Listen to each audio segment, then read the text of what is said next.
Bapak Ibu sekalian yang dirahmati Allah, kita dalam hidup ini ingin menjadi hamba Allah yang terbaik. Gini betul. Kita ingin menjadi hamba Allah yang istimewa. Kita ingin menjadi hamba Allah pilihan. Dan terus bagaimana ciri atau karakter hamba Allah yang terbaik menurut Al-Quran? Jadi ada 11 karakter hamba Allah yang terbaik menurut Al-Quran. Apa saja? Yang pertama adalah tawadhu, tenang dan bermartabat. Hamba Allah yang dicintai adalah yang punya sifat karakter tawadhu, rendah hati, kemudian beradab, akhlaki ingkang sae, dan kemudian tenang di dalam bersikap. Allah Subhanahu wa taala dalam firman-Nya, wa ibadur rahmanil ladzina yamshuna 'alal ardi hauna. Adapun hamba-hamba Zat yang Maha Pengasih itu adalah orang-orang yang berjalan di bumi dengan rendah hati, alias berjalan di bumi tidak dengan sombong. Di dalam Al-Quran kan banyak dikatakan, waqsid fi masyrika waghdud min sautik inna ankarul aswati la sautul hamir. Sederhanalah kamu dalam berjalan dan lunakkanlah suaramu, karena seburuk-buruk suara itu adalah suara keledai. Jadi dalam ngomong saja kita dianjurkan melunakkan suara, apalagi dalam hal yang lainnya. Jangan sampai suara-suara kita pribadi, lisan kita mengganggu orang lain. Jangan sampai suara-suara kita, lisan kita mengganggu, membuat orang tidak tenang kala dengan lisan kita atau suara kita. Lah apalagi musim hajatan, banyak suara yang dikembangkan. Nah niku biasanya pun pinggire griya lewatan hajatan saged tilem mboten lho. Oh, ndak saged tilem. Nggih, pemane sone gede-gedean sakniki. Ya, itu wis. Nggih, wayahe tilem mboten tilem, ya. Kalau kapanan di Jember wonten-wonten nggih. Jadi hajatan itu di halaman masjid.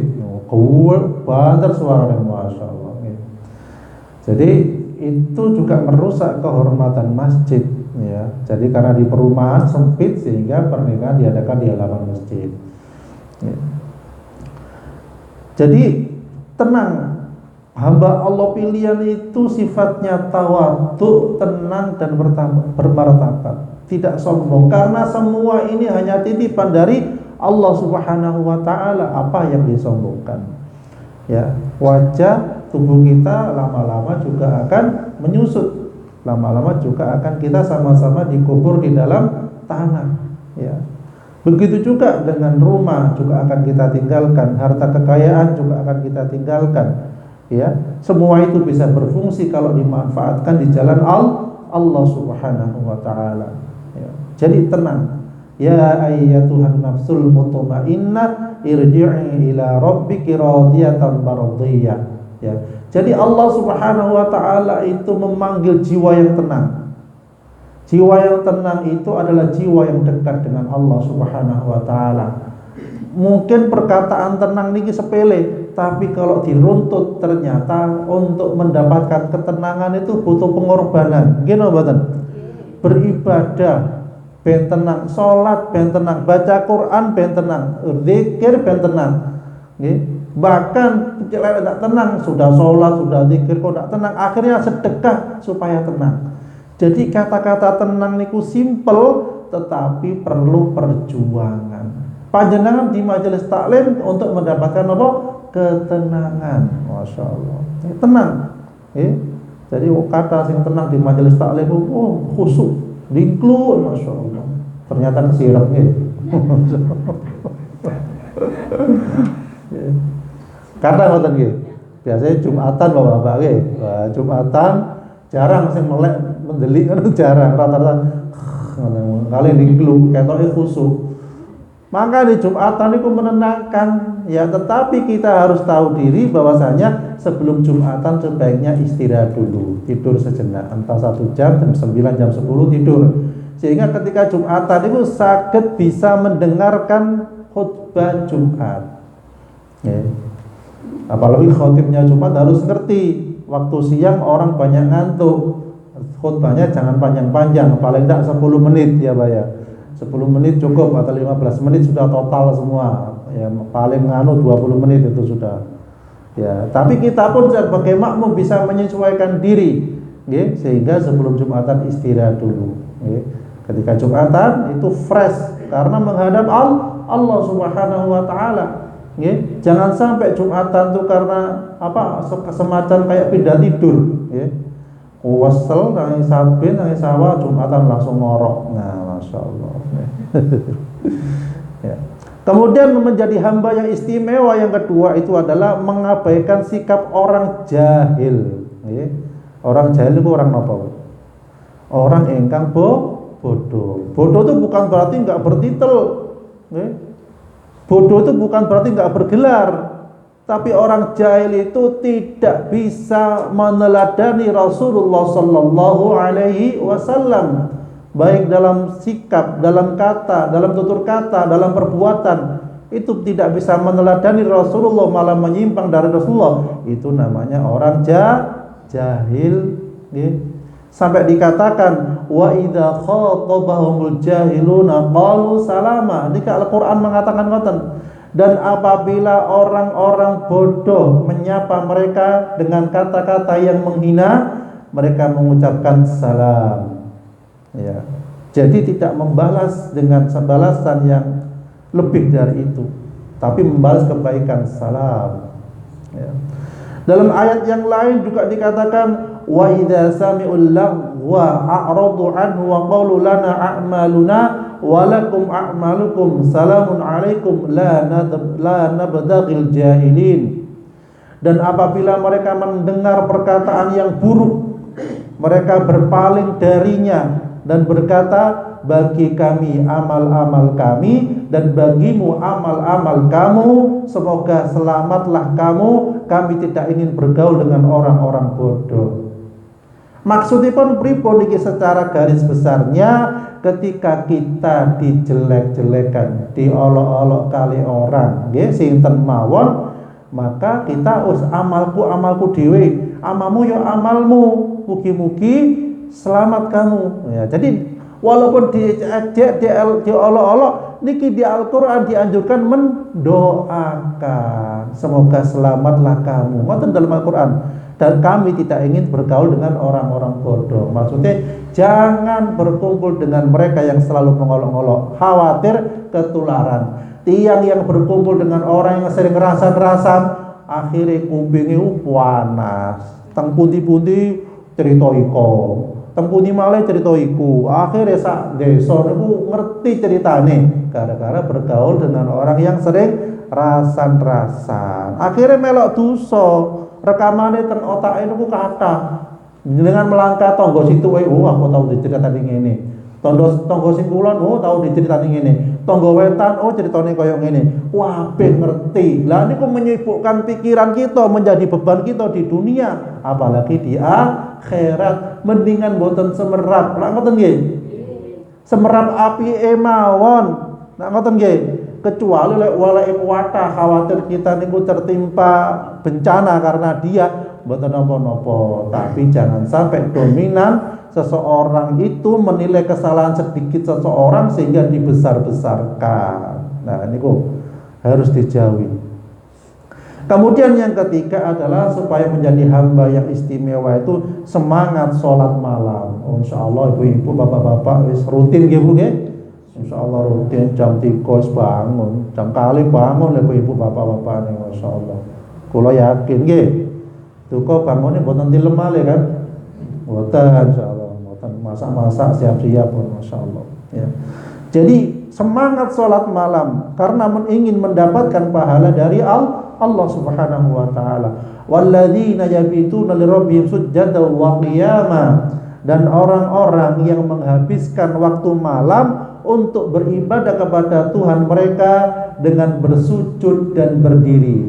Quran surat Al-Furqan. Rasulullah Shallallahu Alaihi Wasallam itu habis isya itu langsung istirahat beliau. Jadi jarang menerima tamu, kecuali ada urusan penting ketika perang, bermusyawarah dan lain-lain sebagainya mengatasi urusan umat. Tapi beliau habis isya rata-rata tidur.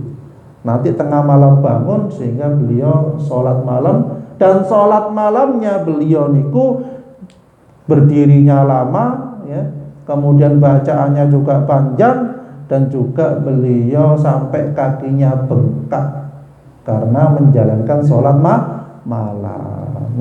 Ibu-ibu, bapak-bapak, wonten sing bengkak kaki ini karena sholat malam? Mosok, betul nonton nggih? Biasanya bengkaknya karena nopo? Sandung. Nomale Bu? Asam urat nggih. Asam urat. Koleman bendino nggih, kesel sampai bengkak. Jadi kalau Rasulullah itu sholatnya sampai kakinya bengkak, lah sedangkan kita bengkak banyak makan kacang-kacangan, banyak makan santan akhirnya bengkak lah. Jadi mirip tapi salah, tapi beda kelakuan. Jadi dan orang-orang yang menghabiskan waktu malam untuk beribadah kepada Tuhan mereka dengan bersujud dan berdiri. Kemudian yang keempat, sungguh-sungguh menjauhi azab.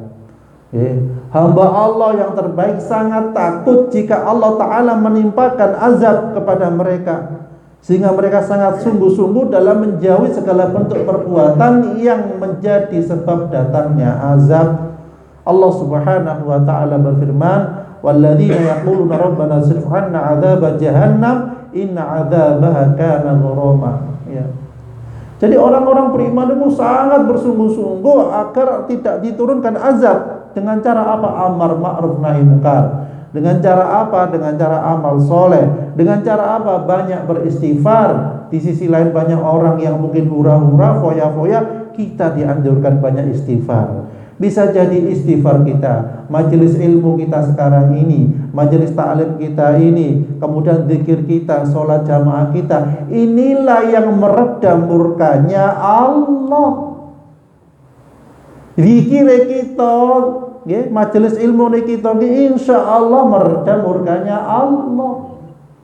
Karena mungkin sangat sedikit orang yang mau menuntut ilmu. Karena banyak kan orang itu merasa dirinya, oh aku sudah mondok 20 tahun, tidak perlu menuntut ilmu. Ya itu kurang benar. Kalau di beliau tidak mengajar, paling tidak belajar. Karena ilmu Allah itu luas. Lautan dijadikan pena lalu membuat entek ilmunya Allah. Misalnya pun saking banyaknya ilmunya Allah. Yang kelima adalah hamba yang istimewa itu semangat berinfak, berbagi dengan cara yang dia bisa, dengan cara yang dia mampu. Dan orang-orang yang apabila menginfakkan harta mereka tidak berlebihan dan tidak pula kikir, di antaranya keduanya secara wajar. Jadi lek gada, lek sedekah boten berlebihan, dan juga tidak kikir, tengah-tengah. Lah ini kila termasuk hamba yang pilihan. Jadi juga berinfak di jalan Allah Subhanahu wa Ta'ala. Kemudian yang keenam adalah hamba yang istimewa itu tidak menyekutukan Allah. Walladzina la yad'una ma'allahi ilahan akhar. Dan orang-orang yang tidak menyekutukan Allah dengan sesembahan lain.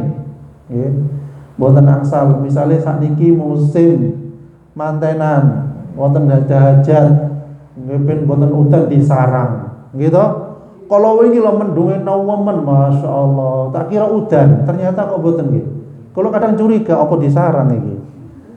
Makanya kita niku harus sering ketika wonten istilah mendung, kata istighfar, astagfirullahaladzim. Ben sarangnya boten umpan, ben saged udan. Supados napa jin-jine boten gawa udane dipedelepaken malih, nggih. Jadi ngoten, setan-setannya boten ngiring hutan ke tempat lain karena hujan itu barokah. Nggih napa mboten? Hujan itu kenikmatan dari Allah. Oleh boten hujan hawane napa? Panas. Saniki sumu napa mboten? Oh, sumu drotos kula wau. nggih. Nah, niku, tapi mugi-mugi semua kita niku mengurangi panasnya padang mahsyar. Amin ya rabbal alamin. Kemudian yang ketujuh adalah tidak menumpahkan darah yang diharamkan Allah, ya. Jadi bukan saling membunuh, ya. Kecuali alasan yang benar, yaitu perang di Palestina sana melawan Zionis Israel. Yang kedelapan adalah bersungguh-sungguh menjauhi dosa besar, okay? Berzina dan lain sebagainya. Jadi bersungguh-sungguh menjauhi dosa besar, ya. Yang kesembilan adalah hamba Allah menjauhi kebatilan dalam perkataan dan perbuatan. Menjauhi hal yang dilarang atau kebatilan dalam perkataan dan perbuatan, ya. Walladzina la yashhaduna az-zura walladzina la yashhaduna az-zura wa idza marru bil lagwi marru kirama. Dan orang-orang yang tidak memberikan kesaksian palsu, dan apabila mereka bertemu dengan orang-orang yang mengerjakan perbuatan-perbuatan yang tidak berfaedah, mereka berlalu dengan menjaga kehormatan dirinya, ya. Jadi ngoten. Kemudian yang ke-10 adalah hamba Allah yang selalu tunduk syariat Islam, okay? Walaupun syariat itu kadang menurut perasaan kita nggak sesuai, walaupun kadang syariat itu menurut pikiran seseorang itu nggak cocok. Oh, ini zamannya modern, nanti bagi waris sekian-sekian, enggak harus sama semua laki-laki dan istri lah. Ini berarti ngatur syariat dewe. Al-Quran mengatur syariat dengan jelas karena banyak hal manfaatnya, okay?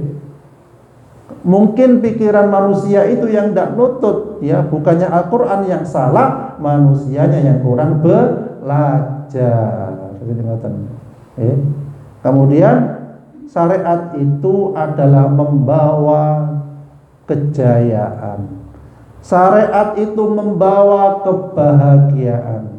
Syariat itu membawa keselamatan di dunia dan akhirat. Jadi jangan dianggap syariat itu menyusahkan.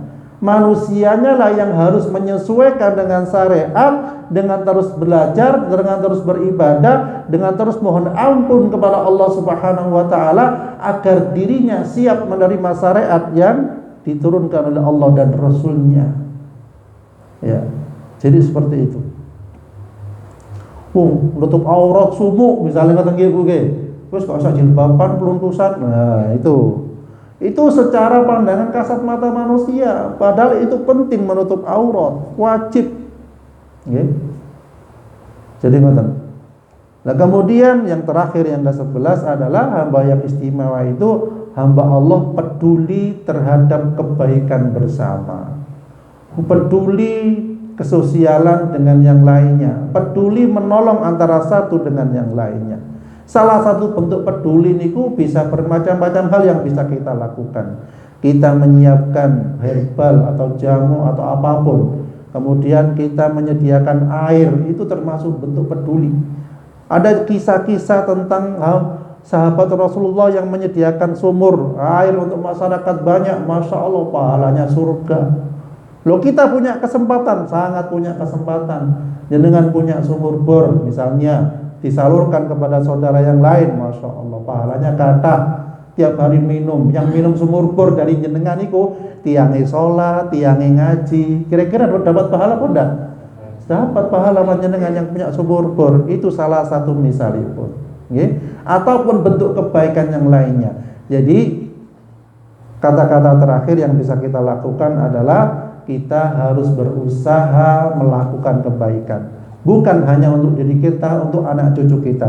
Walladzina yaquluna rabbana hab lana min azwajina wa dzurriyyatina qurrata a'yun waj'alna lil muttaqina imama. Yang artinya, dan orang-orang yang berkata, wahai Rabb kami, anugerahkanlah kepada kami pasangan kami dan keturunan kami